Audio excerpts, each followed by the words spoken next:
So my guest today is Rabbi Daniel Lapin, who's a respected Torah scholar, Jewish leader, radio and television personality, presidential advisor, and author.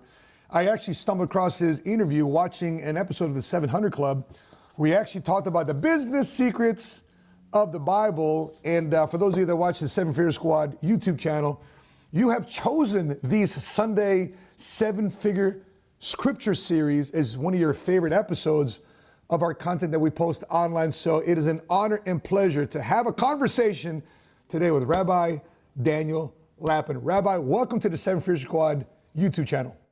Thank you very much indeed. And I can't help saying that the opportunity of being interviewed by a U.S. Marine was irresistible.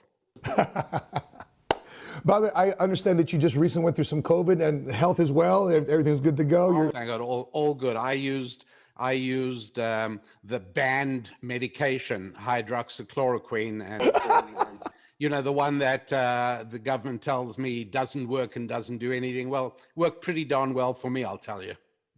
Goodness gracious. I have been venturing into your part of the country because we're actually building an office in the Tacoma, Washington area inside the Polynesian community. So it's been beautiful. Yes, yes. Wonderful. I didn't realize how beautiful Seattle was. You just feel clean. It just feels clean there with the coastal air, and it's a lovely part of the country. It really is. But you raised just reading about you, you raised and homeschooled your kids there in Mercer Island, I understand. That is right, which is an island in the middle of Lake Washington. And we did a lot of boating in the area. I sometimes say that it's possible that there is no other bald-headed Jewish rabbi who knows the waters between Olympia and Campbell River better than I do. I think you've often said in your interviews, you say that being a rabbi is your faith, right? But being a sailor is your religion. Yeah, right? That's exactly right. I've had to give a lot of explanations for having made that comment. Now, you have a website that says everybody needs a rabbi. Explain that, because you have so many different great ways. We'd love to hear it specifically from you. Well, it's just this, Matt. Look, one of the legitimate questions I think that anybody could have is, hey, Matt, what are you doing interviewing a Jewish rabbi? Like, what on earth has he got to say? What can he possibly add to what we need to know to build up our revenue, to be able to retire early, to be able to do all the things that we want to do? And my answer is, well, I'm actually more useful than Bill Gates or Donald Trump or Warren Buffett. Boom. Because Bill Gates is really useful in terms of advice, provided you grew up on the cusp of the computer revolution, dropped out of Harvard, had a dad who's an international lawyer and a mom who is on the board of directors of IBM. Under those conditions, Bill Gates has a lot to teach. Correct. Warren Buffett, if you got an IQ of about 200 and you started Berkshire Hathaway at the right point and you learned from Graham how to be a value investor, Warren Buffett has something to tell you. And, Donald Trump, I'm not saying it's easy to make a huge fortune from a small fortune. Most people lose small fortunes and end up with nothing. But the fact is that his dad, Fred Trump, did leave him thousands of apartment units in Queens and Manhattan. And he parlayed that in. But still, if you're just an ordinary person whose father didn't leave you 16,000 apartment units, then he's not very much use to you. I mean, entertaining, no question about it. Sure. But no, I am more useful for the following reason. And that is that for a very long period of time, more than hundreds of years, Jews have been disproportionately good with money. Correct. Now, this is not an anti-Semitic statement. It's not bigotry. It's just simple reality. And if it makes many of my fellow Jews uncomfortable when I say it, which it does, suck it up, boys. I mean, that's all there is to it.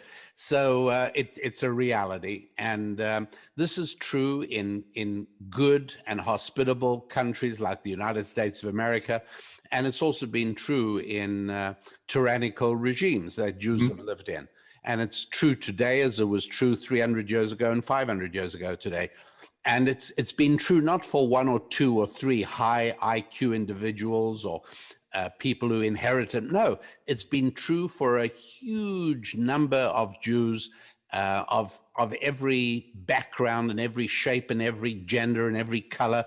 Jews come in a variety and without exception. Now, it's not to say there are no poor Jews. Of course there are, but disproportionately, the number of Jews, the percentage of people of my faith who do exceptionally well in business is stunning. It's incontrovertible and it's quite shocking.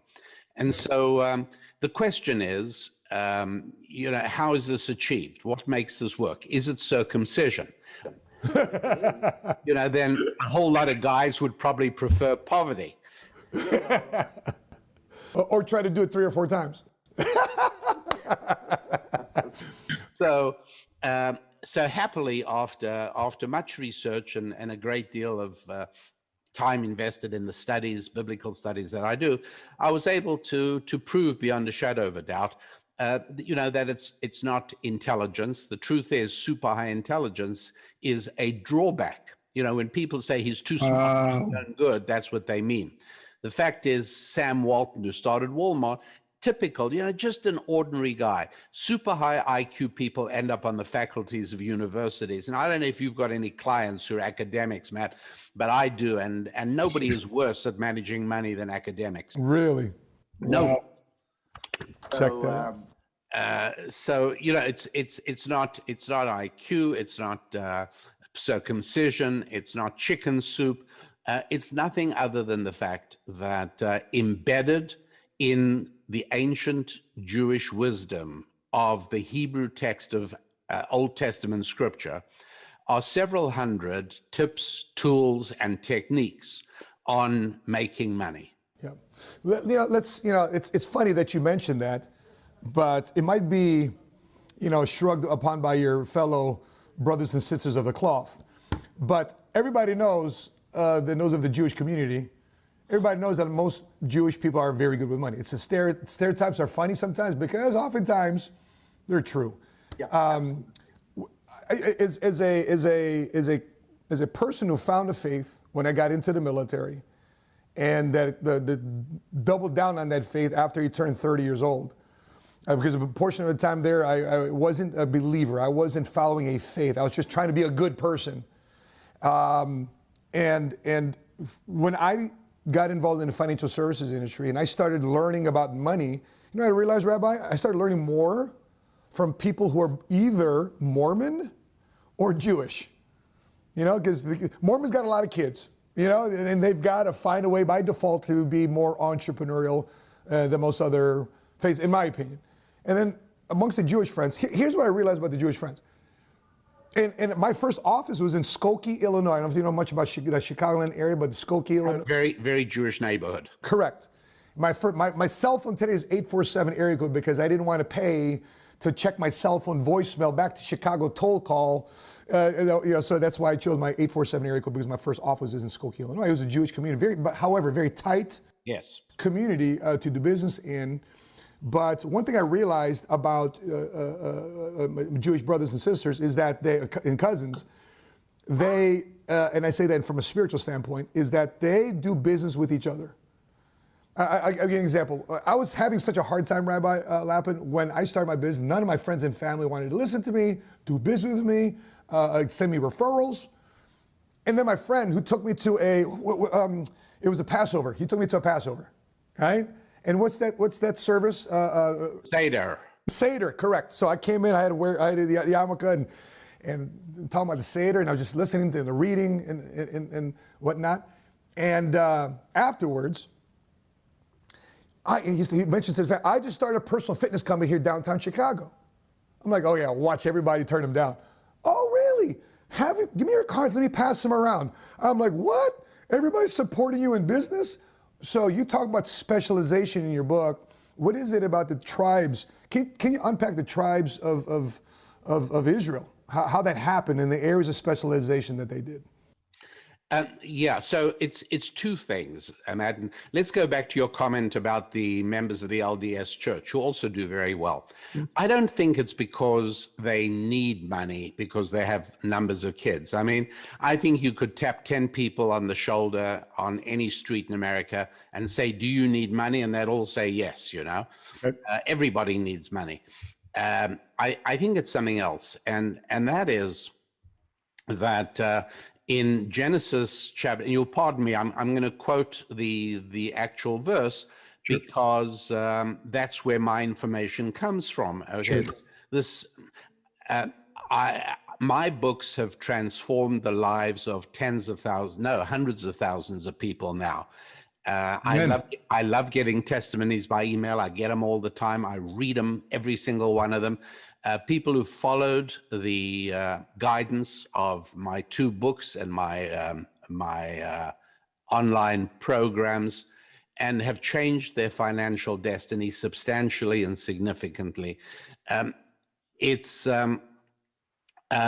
not because I'm clever. I didn't give information that I figured out by myself. No, this is all information straight out of Scripture.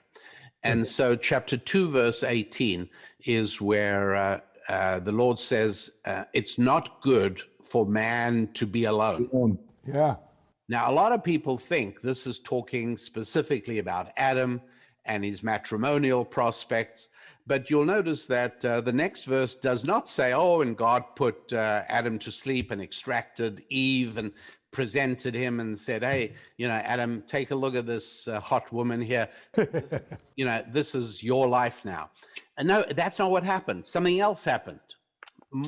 Something about animals takes place because the verse, not good for man to be alone, does not refer exclusively to Adam. It's a general statement for all men in every place and in every time. And that is that if you are lonely, if you are isolated, if you are disconnected from other people, you will go hungry, period. And that's why it is that the most reliable indicator of financial success is, and again, I mean, this shows up in many, many books, including The Tipping Point by, what's it? I forget it. Oh, right. I know that book you talk. White cover. The Tipping Point. Malcolm Gladwell. Malcolm Gladwell. Thank you very much indeed. Yeah. So he points it out, but many people point out it's quite a well-known thing, and that is that your financial success is directly proportional to the number of friends you have, the people who know you, like you, and trust you.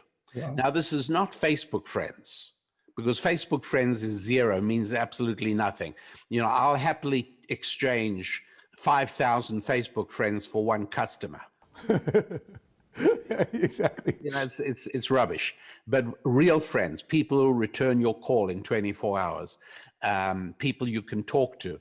Now, the truth is, most of us don't have as many of those as we'd like to think. And if I had to guess, on average, most people watching us now, probably don't have more than about 30. It's not, like, oh, I got hundreds of friends. It's not actually true. You don't. By the time you actually sit down to figure it out and count them out, which is an exercise everyone should do.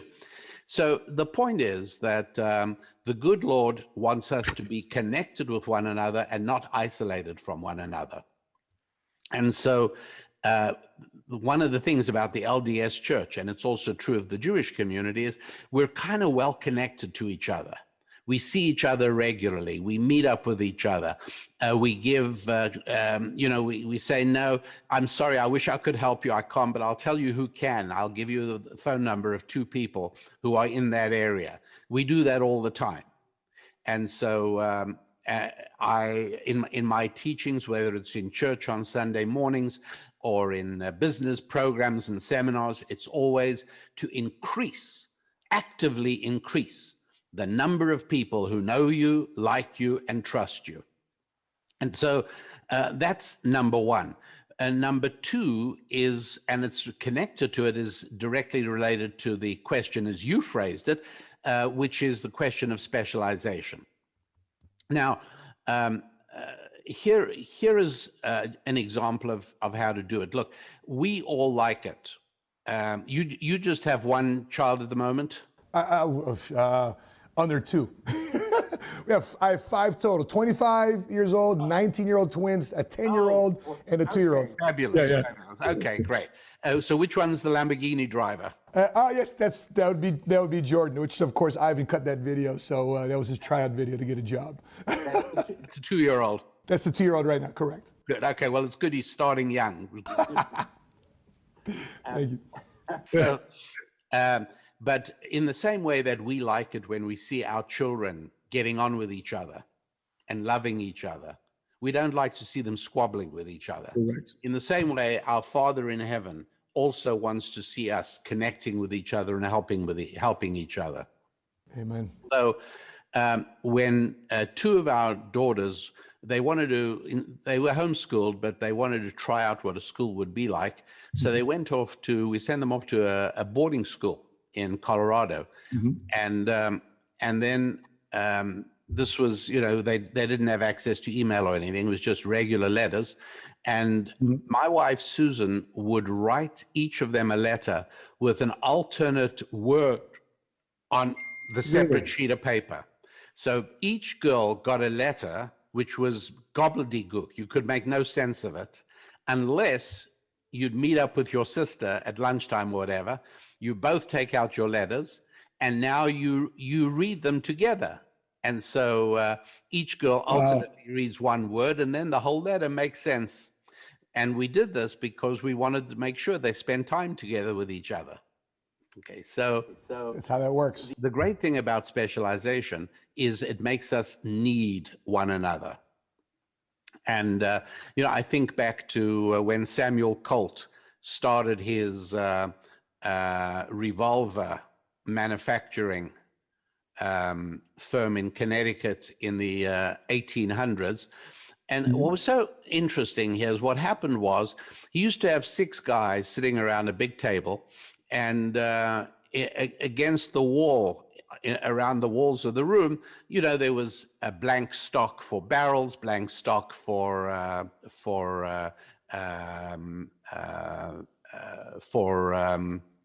trigger assemblies, and and then each guy would go and he'd take a piece of steel and he'd go to the drill press and drill out the barrel, and then he'd put he'd assemble it with the various other components, and then when it was finished, he'd put his initials on the back of the handle and put it in a basket. And at the end of the day, Samuel Colt would gather up all the revolvers, and he'd pay each man according to the number of revolvers that he made. That's how it worked. Interesting. But then Samuel Colt discovered the secret of specialization. Partially what happened, he didn't learn it from the Bible, he learned it from Adam Smith, who had written a book in 1776 that spoke about specialization. And just look and see, with me here for a moment, Matt, what happened to Samuel Colt. He says to the 6 guys, hey guys, we're going to have a change around here. You're not going to like it at first, but I think it's going to work out better for everybody. He says, you, Adam, you're going to make just barrels. And Brad, you're just going to make cartridges, and the revolver. And Charlie, you're going to make the handle. And David, you're going to make the trigger. And Edward, you're going to make the sights. And Frederick, you're going to assemble all the parts. And nobody's going to put their initials on because you all built it together. Well, they didn't like it at first, but they discovered a very strange thing, and that is that they were making more than twice as many revolvers every day than they used to. Interesting. So every man is getting double pay. Now, why would God care? Like, God is saying to you, specialize, and I'll show you where in the Bible in a moment. God's saying, specialize, and I'll reward you with the incredible blessing of financial abundance. Well, why would God care? And the reason is because in the old system, Matt, the old system that Sam used to work at, let's say that Charlie didn't show up for work one day. What's the reaction of Adam and Brad and David and Edward and Frederick? They couldn't care less, right? Yeah. Just means there's more sandwiches and bread and beer for them at lunchtime. Sure.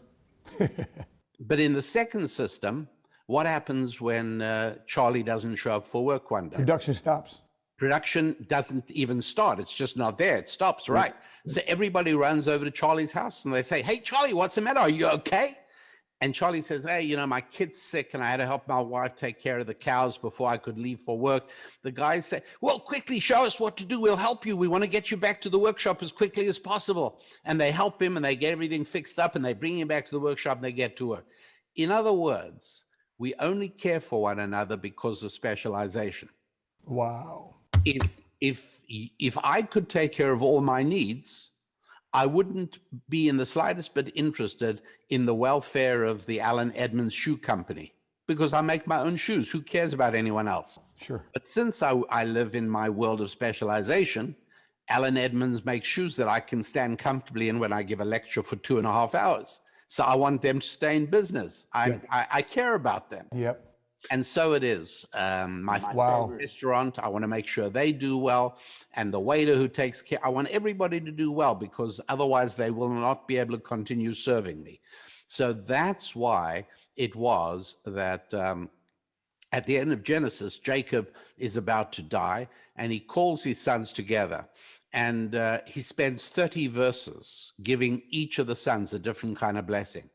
If it was me writing this book, I'd have had Jacob say, "Boys, you know what? You've all been a hell of a pain in the neck for the last years. And you know what?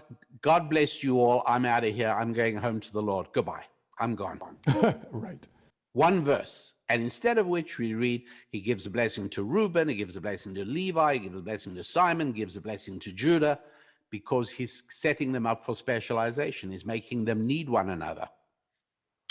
Each one is going to have a different specialty. And again, at the end of Deuteronomy, exactly the same thing. Moses on his deathbed, and he calls all the tribes of Israel. And again, if it was me, I'd say, man, the last 40 years through the desert has been sheer hell. I've had it with you all up to here. You've all been a gigantic pain in the you-know-what. I'm out of here. God bless you all. Yep. And instead, again, it's another 30 verses. Every tribe gets its own blessing. Wow. To emphasize this idea that the best way to build connection is through specialization. Anyone who does their own taxes is making a big mistake. There are people who know how to do that better than you do. Use your time to do what you can do best and build a relationship with an accountant who'll take care of your taxes for you. That's what you need to do. Correct. And so that's the secret that we've been talking about. And you said that on the 700 Club interview, that you'll never find a Jewish man changing his own oil or mowing his own lawn, right? It's crazy, yeah. I mean, why would you do it when you can use your time productively? But in the communities I was raised in, African-American community, Latino community, Filipino community, they say, "Oh, but I'd save $20 just doing it myself." Yeah. Which is a departure from... Right. If I did it myself, I'd save $20. And if instead I hired the kid down the street to do it for me for $20 or 25 or $30, if I want to be lavish, and then I use the time to finish drawing up the business plan I'm working on for a client. And when that finishes and I get paid $6,000, it was kind of a good deal not to take care of my own lawn. That's correct. That's correct. And also, you also mentioned too, one time you hired a babysitter. And after she got up, she goes, "Oh, she cooked around. What do I owe you for a couple hours of babysitting?" "Oh, I don't know. So she was not confident of what her time was worth. She goes, $8? She said, "No, $12 because I want you to be happy receiving the $12 because I want to be able to call you again for you to come back." And that comes from people's misunderstanding of money. People assume money is material and not spiritual. So they assume that if they take your money, you have less of it. Wow. And so that's one of the reasons many people, and I'm sure you've met people like this as well, who are uncomfortable naming their price. Correct. Because they feel that there's something slightly venal about getting paid because they're taking your money, leaving you with less money. Mm-hmm. I want to go back, Rabbi, with to the money conversation about Jews being disproportionately good. Is there, if you were to wrap down some of the best habits of what Jews do to be proportionally do well with money, what would you say those best habits or best practices would be? I caught a couple of them, which is regularly meeting together.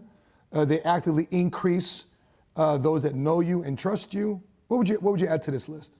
Well, there's another 38. Woo! And you'll find them all in the table of contents of Business Secrets from the Bible. Gotcha. We got it. So these basically have right. Because Yeah. let me explain something. Okay. If United Airlines goes to, or Southwest Airlines buys Boeing airplanes, they go to Boeing and they put in an order for 50 new 737s. And they say, by the way, what is your success rate? Like typically, how many of your what percentage of your airplanes fly and stay flying? And Boeing says, yeah, you know, on a good day, we count on about 95% of our planes work. Right? They're ridiculous. Nobody would say that. Right. The answer is 100%. They all do. I mean, you know, short of tragedy or pilot error, things happen. But planes, there's not 98% of them fly. All of them fly. Yeah. You know what? Bridge. You go about to build a bridge. Huge, complex structure with cables and plating and it's big. What percentage of bridges stand? Well, other than the Tacoma Narrows Bridge, which you'll hear about when you set up in Tacoma, which was an unusual case in 1941, I think. They shut it off, right? They shut that off. It fell. But other than that, 100% of bridges stand. Right. Correct. You know, other than the Titanic, what percentage of ships that are built float? Yeah. All of them. 100%. All of them. What percentage of marriages work? Ooh. 100%? Correct? No, of course not. Not even close. Yeah. How about business startups? What percentage of them? 95% fail rate in the first 3 years. Fail rate is very, very high. In fact, the marriage rate and the business success rate is kind of about the same. So why is it? Everyone thinks they know how to be married. Everyone thinks they know how to start a business, but the success rate is maybe 60%. And yet nobody thinks they know how to build a bridge or build a plane, and yet the success rate is 100%. It's really important to understand that on physical matters, physical matters are really easy. Things that are measurable in a lab or in an engineering workshop, very, very easy to do. And you know, and again, I mean, you got a gun and you want to work out the trajectory. What is the angle of elevation if you want the shell or the You're round on target. you want it to land in a certain place. This is not hard to do. Correct. Not hard to do, because when you're dealing with physical characteristics, these things are all very easy. But as soon as you are dealing with what I call spiritual characteristics, and Matt, can I take 30 seconds here to talk about definition? Because it's really important. Please. That everybody gets clear definitions here. Spiritual has nothing to do with me being a rabbi.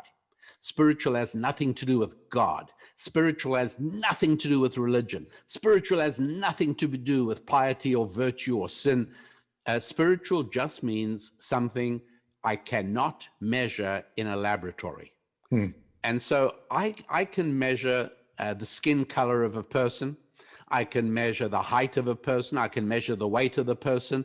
And the truth is that every one of those things are irrelevant. If I'm hiring somebody, I really don't care about any of those things. The things I care about are integrity, optimism, willpower, resilience. Those things are not measurable. So, Rabbi, this blows my mind away because I talk to a lot of men and we encourage them to get in business for themselves. And next thing you know, to build a business, you got to get that. You got to go out there and know people. You got to increase those that know you and trust you. And next thing you know, a lot of men, they say, you know what? I'd just rather work with my hands. You know, because now I get it. Because it's so easy to deal with wrenches and engines. Wonderful. It's easy. Look, whether you're an auto mechanic or whether you are a surgeon, It's just you're just working with different tools, and the stakes are a little bit higher with the surgery. But it's basically all physical. Yeah. You're taking tools and you're fixing some pipes or tubes that don't work the way they ought to, the hydraulic system or the blood or whatever it is. That's all physical. But why is it that there are some auto mechanics or plumbers who make a fortune and others barely make a living? There are surgeons, believe it or not, there are surgeons who struggle, who are not making a lot of money, and there are others who are making a huge amount of money. And the answer is that the ones who are succeeding, whether they are surgeons or mechanics, are the ones who understand the spiritual qualities as well. They learn how to market, they learn how to sell. Yes, it's true. If you want to work with your hands, that's great, be a mechanic, but build up the business. Hire more people to work for you. Develop the marketing. Make sure there's always a line of people trying to get you to take care of their cars. Now, that part is the spiritual part. Wow, that is profound. That's because that requires then, which one of your habits talks about increasing your self-discipline, integrity, and character strength in achieving success, which is habit or secret number 11. Yeah, exactly right. There you go. Can I ask you then this? Money's so spiritual then. If money's so spiritual, does God really want us to be rich? No. If he does, he hasn't shared that information with me. Okay. It's a little bit like, does God want us to have great sex? I think so, because I'll save you.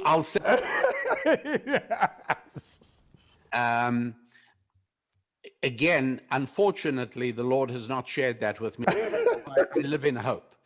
But what I do know is that the Lord does want one man and one woman to be utterly devoted to one another until they become like a unified entity.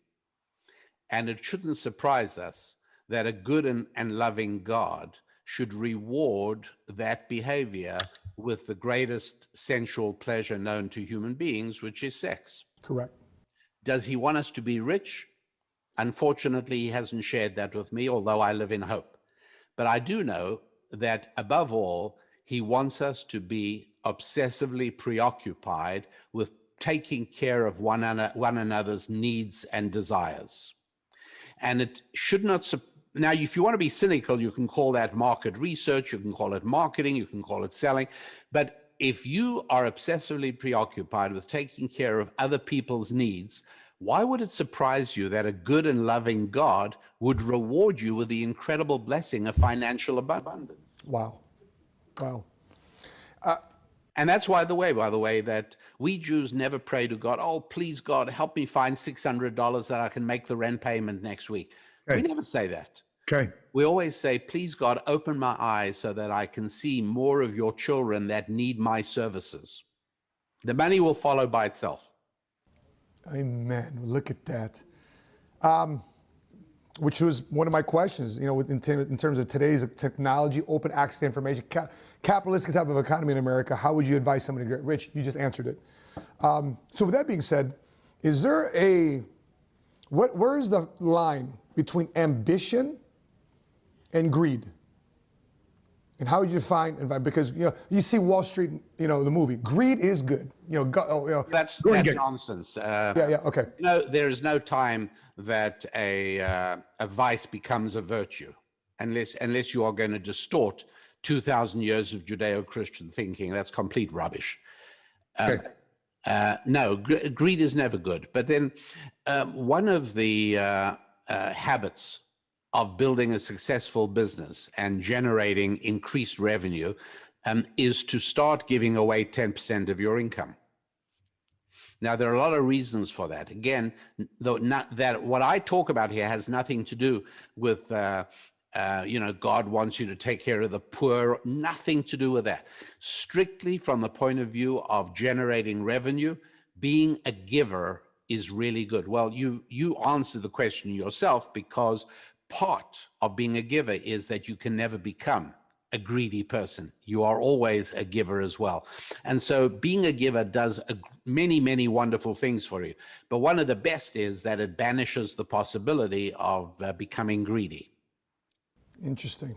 And so trying to increase revenue, there's never a point at which that is greed. Okay. Okay. Because I'm not trying to increase revenue. I'm trying to find better ways to serve God's other children. That's right. That's right. Now, the added money follows after that, and that's a wonderful and that's a good thing. But there's no point at which somebody should say, well, as soon as I'm making 100 grand, that's going to be enough for me. Because number one, you're lying, it won't. And number two, it shouldn't be. And here is the one area where you and I think this is literally maybe the only area we disagree.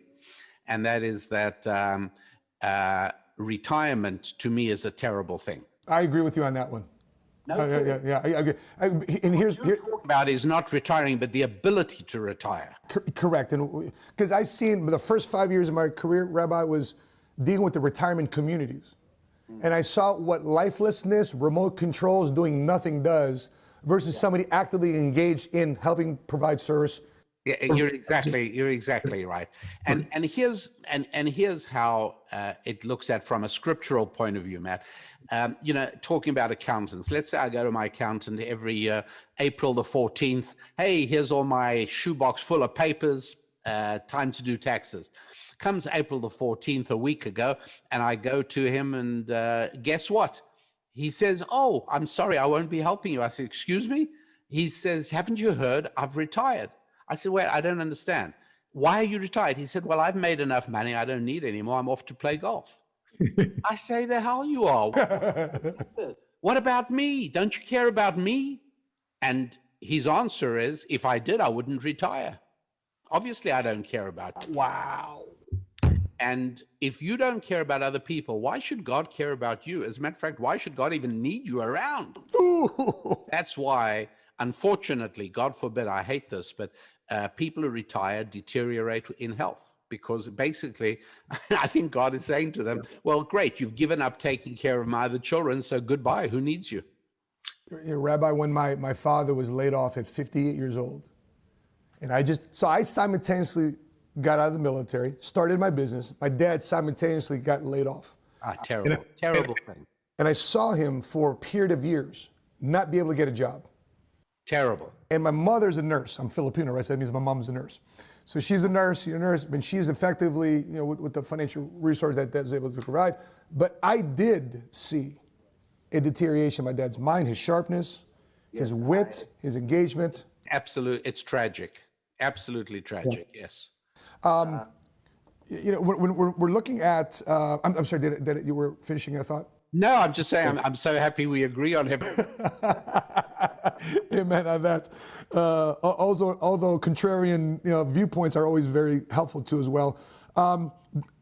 When I look at the parable of the talents, Matthew 25, the master left, and there's a video I've done, which is, the Bible story that made me millions, which is a controversial topic in itself. But I just looked at that as a parable of the talents because when the master is leaving, he's giving talents according to the servants according to their ability.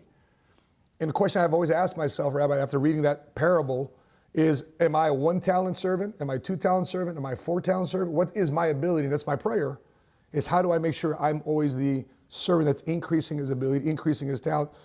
But with that being said, is God, in your understanding, is God somebody that will never want to see the poor? Because when I read the Bible and I see all these different things, why is there such large income inequality today, or the illusion of it? Yeah. So Deuteronomy chapter 15 has 2 verses, only a few verses apart. One of them says that you must always give the poor because they'll always be around. Okay. And wow. The other one in chapter 15 of Deuteronomy says basically that if you follow the edicts of the Lord, there will be no poor among you. Well, you can't have it both ways. Either there'll be no poor or there'll always be poor, but make up your mind. Okay. And ancient Jewish wisdom explains these two verses in Deuteronomy 15 very simply, saying, look, if you follow these systems and principles and these timeless truths, you will never be poor. You got nothing to worry about. But always know that if you look over one shoulder, you'll see people with more than you. And if you look over the other shoulder, you'll see people with less than you. That's a reality. Because God created people very differently from animals. And that is the whole lesson of Genesis chapter 1 and Genesis chapter 2, which is that people and animals are completely different. The fact is that if a zookeeper is, time to feed the elephants, he gives every elephant of the same size the same amount of food, because equality works with animals. Farmers feeding the cows, all the cows get the same amount of food roughly. Sure. But you can't do that with people. Why is that? Because God decided to give us something more important than equality, and that's freedom. And when you have freedom to excel, and you have freedom to goof off and do nothing. Wow. And the only deal God made with us is, it's your life. You can do what you like. The only thing you have to know is you have to live with the consequences. I'm not going to bail you out. There it is. And so, I know this is sort of politically incorrect because it sort of sounds as if I'm blaming the victim. But today, poverty is not the result of anything external that anybody is doing to anybody else. It's the result of bad habits, bad behavior, and bad culture. That's all. So when they pour $4 trillion into the economy, when 40% of all wealth, 40% of all money is printed in the United States of America was created in the last 12 months because of COVID, and they're pouring all this money to help lift up the bottom. Your thoughts on it? Yeah. Not going to do it. It's not going to do it. Going to do it. You want to, you take a poor guy, a guy who's got no money. You want to help him. I would say to him, don't take my money. That's not going to help you. Take my values. Ooh. Okay. I'll tell you what to do. First of all, you've got to learn the soft skills. You've got to be able to be subservient. You've got to stop making your machoism your most important characteristic. You've got to be able to learn how to serve a boss, an employer, or a customer. And that's not easy. It goes against everything you've been acculturated with since you were a child. And then you're going to have to learn a skill. Then you're going to have to learn to show up, not at 8 o'clock on Monday morning, but at 10 minutes to 8 Monday morning. And you're going to stay not till 5 o'clock, but till 10 past 5. And you're going to do more than is expected of you. And number 2, do not have children before you're married. Number 3, make sure you learn how to talk. Speak whatever language, whatever country you're in, speak that language. Do not speak a bastardized version of it. Huh. Because otherwise you can't communicate effectively. You turn people off. All you got to do is these things, and I promise you, you're on the financial escalator. Now, they're not going to be easy, but that's all that's going to put you on the financial escalator. And it's not the immediate result that people are looking for today. That's correct, yes. I mean, you want an immediate result, there's probably nothing quicker than robbing a convenience store. That's right. Gosh. I am enamored by King Solomon. Yes. I'm enamored by Proverbs, Ecclesiastes. I'm enamored by him. Outside of what I read in Proverbs, from your studies, what set King Solomon apart from other kings, outside of him asking for wisdom, unless that's it? I mean, but what really set him, because he was young. He was, 13, 14 years old when he took over and he asked for wisdom. What really set King Solomon apart from all the different kings? So I'll answer that, but I just want to jump back to something else, because I realized that I did not answer an earlier question. Okay. That you asked. And And that was, oh my goodness, this is complicated. I know what it was. You asked me what are the top 3 or 4 behaviors or habits that would work, that are important. And I answered by saying, well, there's those 3 that you mentioned, plus another 37 in the book, for a total of 40. And then I sort of carried on, and I lost myself, but I started talking about the complexity that unlike buildings and boats and bridges, marriages and businesses are, they have spiritual involvement, which makes them incredibly complicated. And because they're incredibly complicated, there is no such thing as what is the one most important thing. People ask me all the time. So in terms of making my marriage a success or fixing my marriage, could you tell me what the one most important thing? No, I can't. That's it. Yeah. Because number one, I don't know enough about you. So what's important for you may not be important for somebody else. Number two, it's so complex that it's extremely unlikely that there is only one thing. There's probably at least 5 things you're doing wrong and you need to start doing right. And similarly, when it comes to business, I mean, just in the short time you and I have had the pleasure of talking to each other, we've covered so many different aspects already. And so, yeah, I wish I could spend more time with you. I'm just soaking it all in. But you're with me on this, right? That to be able to say to a stranger, I don't even know your business, I don't know what goes, I don't know what you like. Right. I can't give you the one most important thing. I don't have the faintest idea what it is. I can tell you 40 important things, and then you can figure out for yourself which order you should tackle them in. Correct. I can do that. But so it is also that with King Solomon, who's so outside the range of our normal experience. I mean, this is not, like the guy I sit next to on the train in the morning. You're right. Correct. So,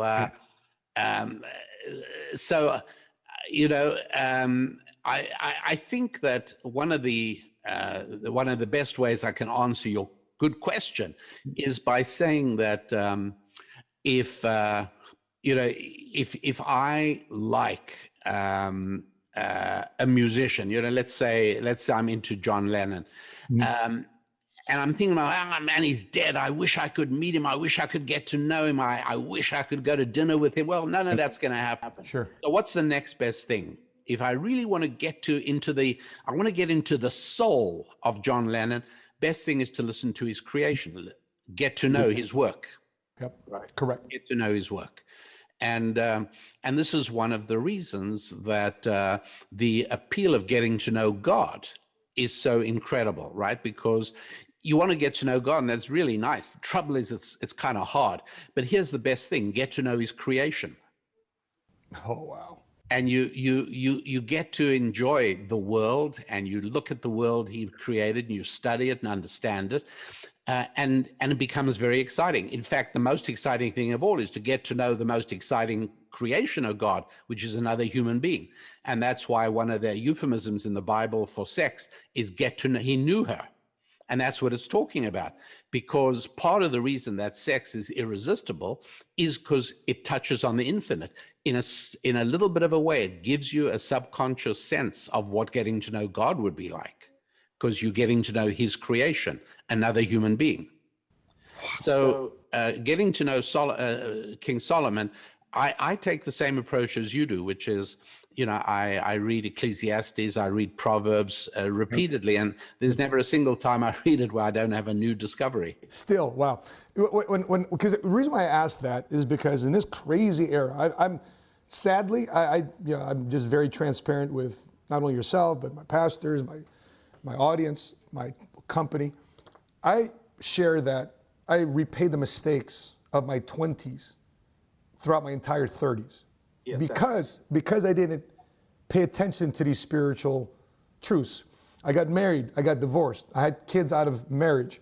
Yeah. And I paid a price for it. I paid a whole Of course. You can do what you like, he says. You just have to pay the consequences. That's right.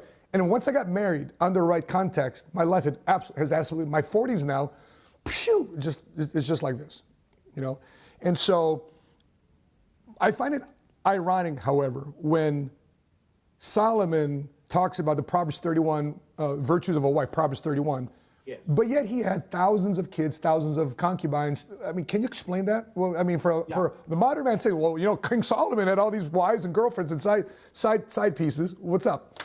Yeah. So here's where having a rabbi helps. Okay. You know, you asked me about, like, I like to say everyone needs a rabbi. Here we go. Yeah, this is it. Because there's no way this is evident from the English translation of Proverbs 31. But going back to Genesis, Abraham, our founding father, yes. Abraham's wife Sarah dies, and the verse in Genesis tells us that he mourned her and he eulogized her.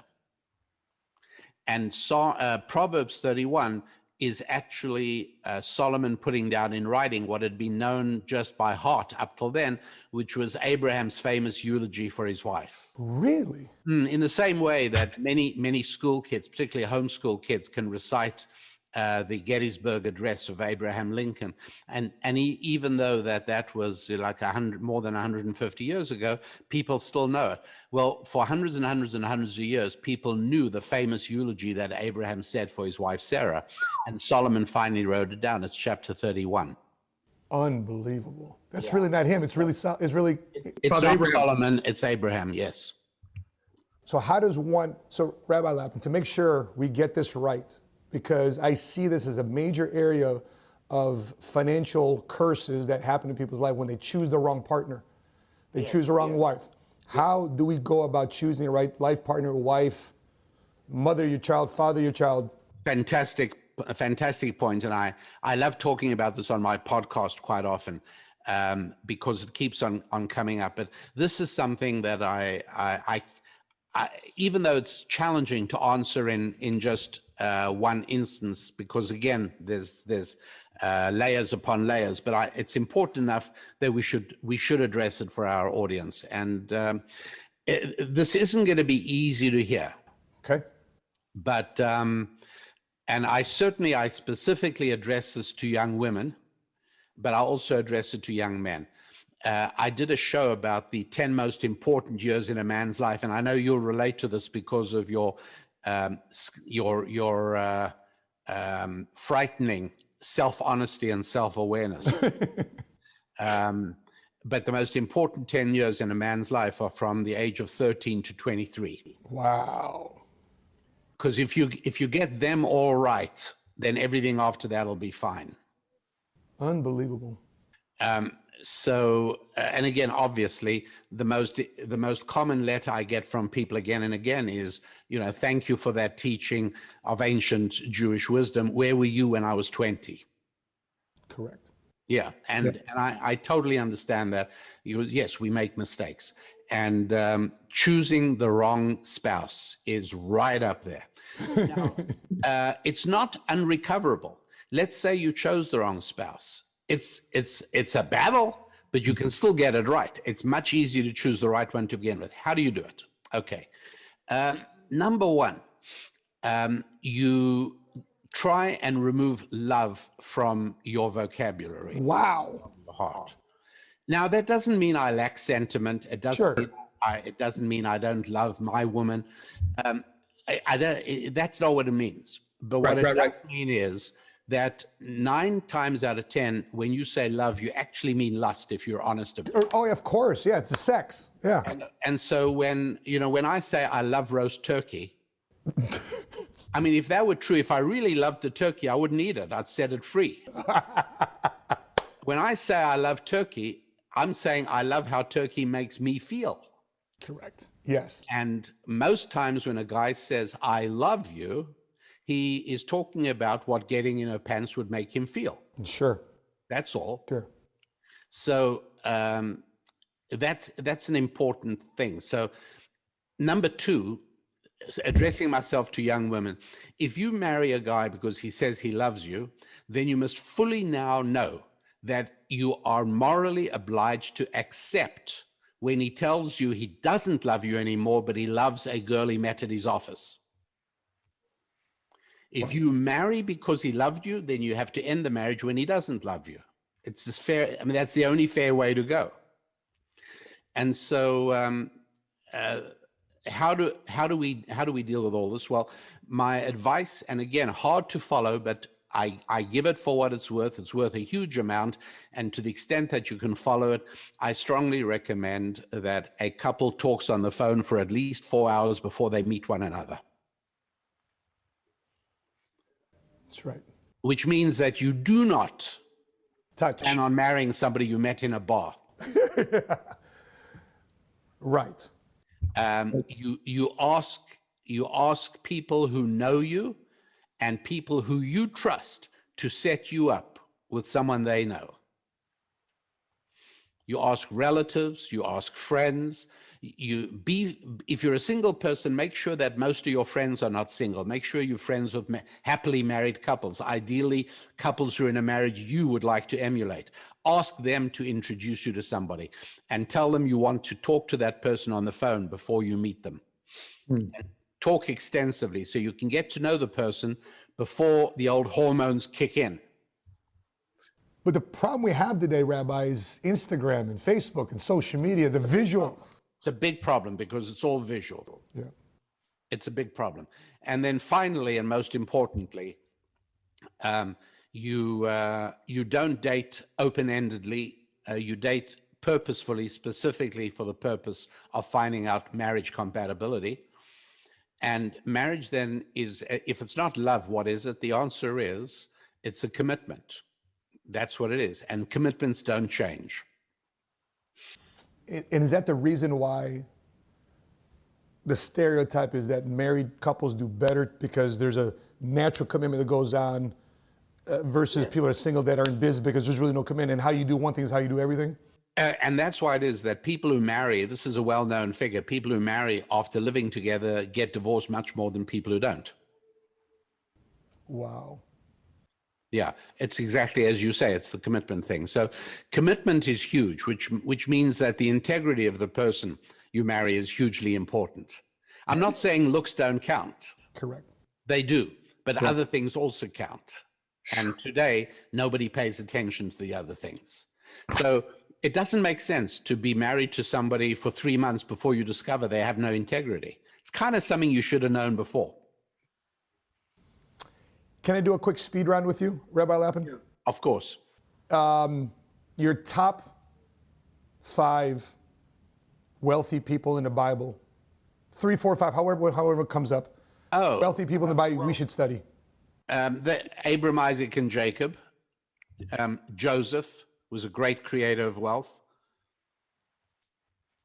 He understood the need to lower taxes, is what he told when he told Pharaoh to lower taxes to 20%. That is what caused the 7 years of plenty. Interesting. Yeah. Who's in Biden's corner these days? Because he's raising back. Well, that's why I've got to make sure my introduction stops saying advised president, because I'd hate to be blamed for anything going on. I gotcha. And one more you want? Sure. Abram, Isaac, Jacob, Joseph. Who else would you put in there? Zebulun. Where can we find his story? Zebulun is the archetype business professional. Wow. His place was on the seashore because he traded, so he needed a harbor and ships. And then his blessing from Moses in Deuteronomy, at the end of Deuteronomy, speaks about the willingness. Again, this is a whole lot easier to see in the Hebrew original than in the English translation, but the willingness to shatter existing models. And that's crucial for business, to be able to constantly adapt. You don't keep building buggy whips when Henry Ford is building the Model A automobile down the road. Oh my gosh. Any particular reason, I mean, I just threw this out there. Any particular reason why when Jesus began his ministry, why he said, I'm going to build my Church Upon This Rock? Why did he choose an entrepreneur? Why did he choose Peter? Why did he choose a fisherman? I wish I could answer it reliably, but it's outside my bailiwick. I'm only knowledgeable in the Old Testament, not the New Testament. I just don't know that. But if you tell me that somebody about to start an organization hires an entrepreneur as executive director, I'd say, right on, guy, you know what you're doing. Is that right? That's okay, because that's it. I mean, wouldn't you do it if you're looking for Sure. a right-hand man, you're looking to hire a new person in your organization, somebody who's demonstrated entrepreneurial skills, you and me, we'd both want him. And be number one, his first one draft pick. So, yeah. Rabbi Lapp, you're so generous with your time. You just blown my mind. I got notes upon notes here notes here. I've been highlighting stuff here in the Bible. He's been going through it. Pleasure. I can't tell you how wonderful your questions are. What makes an interview incredibly grueling, and I'm sure you've been on the receiving end of this every now and then as well, where the person doing the interviewing kind of started doing his homework on you about 10 minutes before the interview started. And sure. It's so exhausting. Right. Instead, talking to you is exhilarating. It's fun. I feel I'd like to continue chatting with you for another few hours and then go out for beer after that. I hope so. I hope this is not the last time we communicate or circle back. You've been a blessing to myself. You've been a blessing to my staff. You've been a blessing to our YouTube channel and the 7-Figure Squad Scripture Series. So thank you so much. Anytime, Matt. Don't hesitate. I feel very connected to you, and anything I can ever do to be of any help, just you know how to get hold of me. 100%. Everybody, if you've been watching this, appreciate Rabbi Lapin. Make sure you go to RabbiDanielLapin.com. If you're watching this on Facebook, make sure you click like, follow our business page. Money Smart Guy, if you're watching this on YouTube, make sure you click subscribe and hit notification to be alerted next time we upload our next episode. Let me know your thoughts, your comments, your questions, your biggest takeaways from Rabbi Daniel Lapin. That being said, thank you, Rabbi Lapin, for your time. Great being with you. Until we meet again, continue to live smart, continue to love smart, and be money smart today. Bye-bye.